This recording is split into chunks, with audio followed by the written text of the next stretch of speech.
Settlement. So where are people living? This is showing the areas that are settled by 1770, 1780, and 1790. The darker the shade, the later the settlement. So we don't have hardly any people out here in the West. We've got quite a bit of people who settle here after the end of the war, and they're settling along the Ohio River. So this river that's running along here like this, along the top of Kentucky, down here from Pennsylvania, so it's along the bottom of Ohio, I should say, is the Ohio River. So there's a lot of people who are settling in the Ohio River Valley in what's now Kentucky. Horse farms, yes, today, but at the time tobacco. So really good tobacco farms out there. And along the eastern seaboard. We've seen this map. Let me go to the next one, blowing it up. So I've done this already. So this is the United States in 1800. Southwest Territory down here is not yet state, so we don't yet have enough people there for it to become a state. And this is when we don't yet have all 5 of those states that come out of the Northwest Territory. What happens? So we're going to get an increase in the land mass. And in the chapter that you're supposed to read for today out of the book, they have a nice page that summarizes all of the increases in land that happened between 1790 and 1850. And this one just shows you one, which is the Louisiana Purchase, which doubles the amount of land in the United States. So the United States purchases this land from France, later acquires all the other lands, and so by midway through the 1800s, the land mass that is now the United States is set.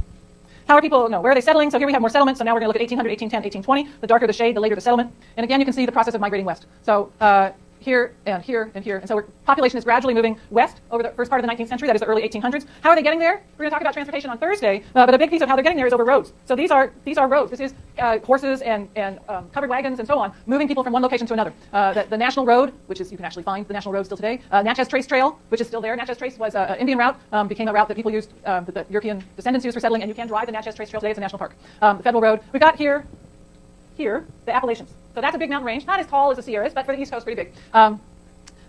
So we drove, and you drive back east, and you get on I-90. There's a point, about here in Massachusetts, and there's this big sign, and it says, elevation 1,663 feet, highest spot on Interstate 90 since the Rocky Mountains. If you bike up Grizzly Peak and go up to the steam trains, that's 1,660 feet. So these mountains, the Appalachians, they're not like the Sierras, so if you're thinking mountains like the Sierras, that's a lot bigger, but they're still hard to go up and over. And so they found routes that went through gaps, the Cumberland Gap, or around the bottom or over the top of the Appalachian Mountains. Population density by 1830. This is showing where the population has the most people. So more than 90 is the darkest shades here near Boston, New York, Philadelphia. The light green is fewer than 2 people per square mile. And you can see the pattern of settlement here by 1830. And more generally, the share of the population that's living in the West, which is defined as west of the original colonies, is increasing pretty steadily over this period, 1810 to 1860. So that by 1860, 41% of the population is living in the West. West, remember, is not what we think of as West, which is California. West is west of the original 13 colonies. However, when we look at this map of settlement, 1800 to 1820, you notice that there is this big area here where there was no one settled. There were no European, British, American, let's call them by now American settlers. There are no American settlers in this area. Why? Because that is land that is claimed by native tribes. So, I've got my things in the wrong order. Hold on, let me see what order my slides are in so I don't miss. Oh, I'm missing a page, that's my problem. Okay, well, this is a mystery page, it's not in my thing. So what happens? In the northern territories, where, remember from the slide earlier, lots of people had been living, in the northern territories there had been a series of battles and treaties and more battles in order to remove the native populations from the Northwest Territory and allow the settlers, the American settlers, to move in. So I have some of these things written down. I don't really know that I want to run through the names of them because you'll think you have to know them. So I'll skip them. But there are these series of battles between the United States armies, and then there'll be a treaty, and the United States breaks the treaty, and then there's more battles, and more people are killed. And ultimately, the result of this is the disappearance, let me use disappearance, of the native people from most of what was then the Northwest Territory. What we want to talk about is based on the Wishart articles, we want to talk about removal in the southern part. We want to talk about the Native Americans in the southern part. So the green here is 1812, and everything that's green in 1812 is Indian land. Is land that's claimed by Native American tribes in 1812, and has not yet, as of 1812, been ceded, that is given to the United States. And the part that we're going to talk about, which is the part where the Cherokee live, is down here in this section here. So it's where the Great Smokies come together, where all the states come together, where you've got Tennessee and North Carolina and Georgia and Alabama. And all these states come together. And so it was an area, it wasn't 4 states when they lived there, but we divided it up into 4 states. And it was the land of the Cherokee. Now, what was clear by the 1830s, even by the 1820s, was that this unceded land was very fertile land.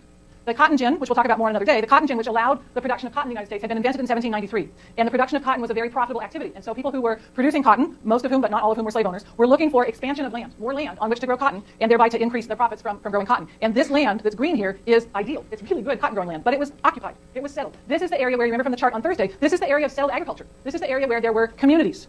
There were homes. There were people who were farming. It was not teepees and stuff out of Western movies from my youth. It was an area where people lived, where they settled, where they had ongoing communities, generation after generation.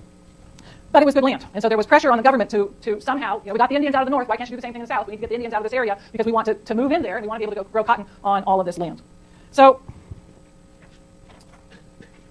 let me read to you, and this is quoted in the handout as well. Andrew Jackson, who was president at the time, makes a speech to the Cherokee tribe in 1835. And he says, among other things, "Your fathers were well known to me, and the regard which I cherish for them has caused me to feel great solicitude for your situation. Listen to me, therefore, as your fathers have listened. You, the Cherokee, are now placed in the midst of a white population."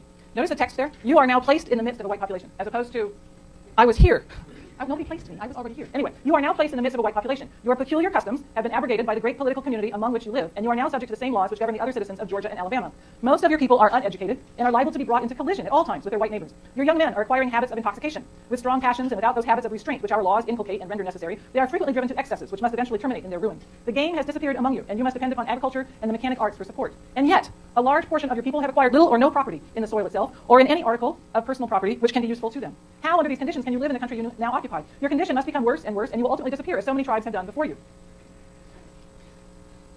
Anyway, I would want to challenge the assumption about the cause of those disappearances. But going on, I have no motive, my friends, to deceive you. I am sincerely desirous to promote your welfare. Listen to me then, while I tell you that you cannot remain where you are now. That part was true. Circumstances that cannot be controlled and which are beyond the reach of human laws render it impossible that you can flourish in the midst of a civilized community. You have but one remedy within your reach, and that is to remove to the west and join your countrymen who are already established there. And the sooner you do this, the sooner you will commence your career of improvement and prosperity. God bless the United States government, because they gathered data. And so, as part of this process of removing the Cherokee from the South, the United States government did a household-by-household survey of the Cherokee Nation. And those data were preserved in the National Archives. And so David Wishart, who happened upon this data, was able to work with the data, with a series, as he says, of undergraduate RAs who helped him to code the data, in order to see whether or not the survey data of the Cherokee households in this area, supported Jackson's claims. I'm going to talk about a little bit of the article, and then you're going to work on it more in section. So they've got some exercises you're going to do in section this week and Monday, right? This week and Monday, where you're going to do more with the Wishart article, which is why they want you to bring your reader with you when you go to section the next time you go to section. All right. So what do we get out of Wishart's article? First, were they uneducated? For uneducated, you want to look at Table 2 in the handout, and we want to look just at the first two columns of Table 2. So uneducated, one way of measuring education would be with literacy. Are people able to read? Now, you can ask whether people are able to read in English, but wouldn't it make more sense if you're actually measuring education to see whether or not someone can read in their native language? The survey asked both questions. The survey asked both, are you literate in English and are you literate in Cherokee? And what we can see is, on average, looking at the Cherokee Nation in what are now these 4 states, we've got about 50+% of the Cherokee Nation that were literate in Cherokee, and from 5% in the North Carolina piece to 40% in the Tennessee piece that were literate in English. 50% literacy rate, that's pretty good. That's greater. That's on a par with literacy rates for the rest of the population. Certainly on, let me see, what do we have? We've got that in 1870, first time we asked this question in a census. By 1870, so that's 35 years later, 88% of the white population was literate in English, and 20% of the black population was literate in English. So those are some comparison numbers for a later period. Were they poor? So to look at whether or not they were poor, we want the third and the fourth columns of that Table 2. In the third and the fourth columns of Table 2, Wishart looks at he looks at a lot of things, but the piece I pulled out here is the slave ownership. So these were households, not a lot, so from 2% in North Carolina to around 15% in the Tennessee and Alabama parts of the Cherokee Nation, that owns African slaves. So these are, you can't be a poor household and own African slaves. These are Cherokee households that had African slaves that worked their farms. Not all, right? A small percentage in North Carolina, a larger percentage in Tennessee and Alabama. When you travel to this area and you look at the land, it makes a lot of sense as to why, I wish my pictures were better so I could show you, why it's a low number in North Carolina, because that part of the Cherokee Nation that's in North Carolina is a very wooded, very hilly land. This is all part of the Great Smokies. And that's not an area where you're going to have a lot of farming. But yet the part that was in Tennessee and Alabama, that's less hilly. That's in the lower lands, or what's called the upcountry, where there is a lot more farming, where the land is more conducive to farming. And in that area, up to 15% of the Cherokee owned slaves. What else do we know? We know that of the slave-owning households, they didn't own just one slave. They owned, on average, around 8. So that these are relatively large concerns. Not concerns like I'm worried about, concerns like farms. These are relatively large farms in which they are using 8 on average, so that means some are more, some are less, but 8 on average slaves in those Cherokee farms. Are they agriculturally skilled? I've gone wrong. There. For this, Table 3 of the handout for today gives us some evidence. Patrick. What percentage of white households own slaves? I don't remember it state by state this way. In that region, it's relatively low, and I think it's more than this. I have to look. I think it's more like 30 to 40%. But let me look it up. I will make a note. Slave ownership. Okay, I'll look it up and let you know. Okay, where was I? Agriculturally skilled. So one of the claims was that the people were not agriculturally skilled. So here, and this gets into, in the article, he gets into some regression analysis. We're going to talk about how to interpret regression results on Thursday. There's a variety of ways that Wishart goes at trying to assess the extent of agricultural skill, agricultural output, and so on by the Cherokee. So first, looking at what percentage of the Cherokee households are self-sufficient in corn production. Because if you're self-sufficient in corn, then you are being at least self-sufficient means you are certainly agriculturally skilled enough that you're not starving. It wouldn't be surprising if they were self-sufficient in corn. Corn had been introduced into the Americas in 900 AD, or whatever it was called, ADE. I forget what it's called. What's it called? CE, Common Era. Oh, really? CE. Okay. I'll work on it. I always thought CE was Christian. I didn't know. So I thought it was kind of strange. All right, and so it's not surprising there would be corn. So what do we have? North Carolina, Georgia, Alabama, Tennessee, 50 to 63%, so 1/2 to 2/3 of the households that are self-sufficient in the production of all households are self-sufficient in corn production. Of the households that are growing corn, up to 3/4 of them are self-sufficient in corn. And then Wishart points out that these calculations presume that the household is the right level of analysis.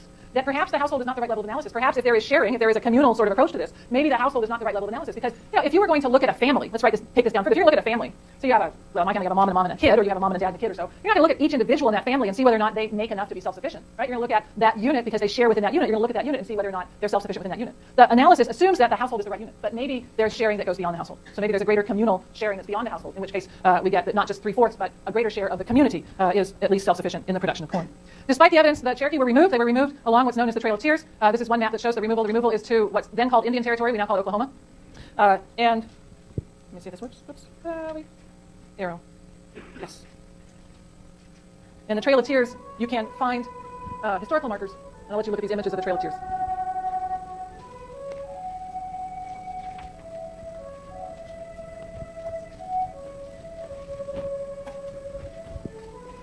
There are parts of our country's history that we may not be proud of, and for me this is one. But it's a good reminder that we're always trying to move forward, and we're always trying to make it a better country and a better place. And that by learning some of the history of the country and the times in our country's history when we did things that we're not so happy about, that maybe we can take what we learn here and make the world a more fair and a more just and a better place for the future generations. As they removed the Cherokee along the Trail of Tears, thousands of people died. The removal was not by choice, it was by force. There were some who resisted. There were many who were forced by the United States Army to remove along the Trail of Tears. They marched in snow, thousands and thousands. They died along the trail. They were removed to Oklahoma, and if you've driven through the South, you know that Oklahoma is completely different from the land where the Cherokee lived. That the knowledge they had acquired over generations of how to work the land, which was the Cherokee land, did them no good in the flat, hot, dry plains that is Oklahoma. Nevertheless, they were removed. There was a huge transfer, effectively, of wealth from the Cherokee to the white settlers who moved into that area and established cotton farms in that area. Y'all have a great day, and I'll see you on Thursday.